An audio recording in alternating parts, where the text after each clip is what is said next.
Good morning, everyone. Today we'd like to tell you a story. My name is Susanto. And I'm Jeremy Aurelius, and together we are here to tell you a story of Postcards from the Sky.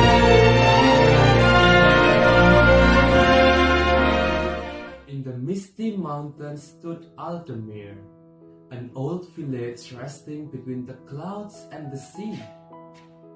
Elier had lived there all his life, serving as postman for nearly 20 years. His father, once the postmaster, had died when Elier was 12. His mother still lived in the small wooden house, though she spent most days in bed.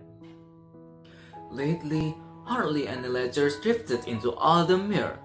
Mail had grown rare because most people had no one left to write to. But one spring morning, something unusual happened. When Elier opened his mailbag, he froze. Inside was a small stack of unfamiliar envelopes, ones he had never seen before. What in the world? Where had this come from? He curious. He reached in slowly and pulled one out. As he examined it more closely, he noticed the postmark, "From the Sky," with no return address. Elier turned the envelope again and again, and he said, "From the sky? Is this some kind of joke?" The first letter bore the name of Miss Mara, a widow who spent her days staring at the boat her husband had built before he drowned. Elier hesitated, unsure what he should do. Well, a letter's a letter, I suppose, and it does have her name on it. So, he slipped the mysterious letter into her mailbox. The following morning, as he rode past the docks, he saw Miss Mara watching as the old boat was carried away. Her face, usually drawn with sorrow, looked peaceful. Later, he overheard villagers whispering. One woman leaned in and said, "Did you hear? Miss Mara got a letter from her husband." A man beside her lowered his voice. "A letter from the dead. Can you imagine?" She said it told her she could finally let go. Another villager replied softly, "No wonder she looked different this morning, like a weight was lifted." Someone added, "If these letters are real, who else might get one?" The story spread swiftly. Soon, Elier began delivering the rest of the mysterious letters. Each one seemed to bring a quiet change. Then, one morning, Elier froze for the second time in his life. There, right on top of the pile, was a letter addressed to him. "What? That can be right? Why would I get one?" he muttered. With a nervous breath, he tore it open. A single sheet slipped out, completely blank. He stared for a long while, uncertain what it meant. "What? That's it? A blank page? Seriously?" he complained. To distract himself, he began cleaning the old post office. As he dragged a dusty cabinet away from the wall, something thudded onto the floor.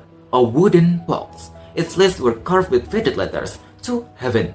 Inside were dozens of letters tied with ribbons. But the letters wasn't addressed to anyone alive. They were messages to the cat. One was from Miss Mara, penned years ago, begging her husband for a sign. At the bottom lay a small notebook. Elier opened it and felt his chest tighten. It was his father's handwriting. The diary told of a secret project. His father had been collecting letters that people never sent, words too painful or too foolish to post. He wanted to keep them safe until the writers were ready. Elier read the last page again and again. Words unsent are like the birds that forget the sky. Perhaps one day they'll find their way home. Elier sat by the window that noon, watching the sun go down. His mother called softly from the next room. She asked about his day and then said quietly, "You know, your father used to say, if you don't deliver what's in your heart, it gets lost between the worlds. The words stay with him." He understood then why his letter had been blank.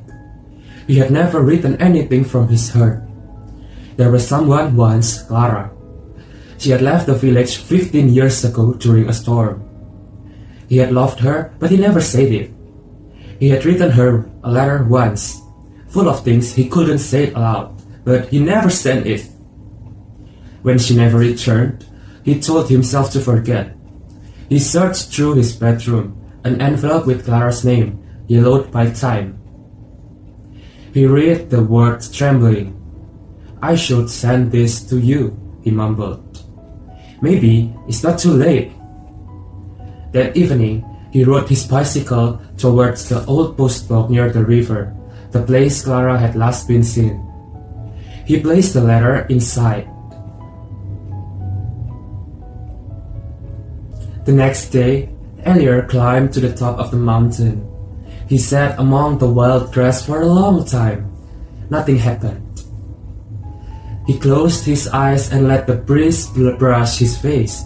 Then something soft touched his nose. He blinked in surprise as an envelope fluttered against his face and fell gently into his lap. He picked it up carefully. His name was written across it. His hand trembled. He opened it slowly. "I got your letter. I never stopped waiting. Thank you for sending it home."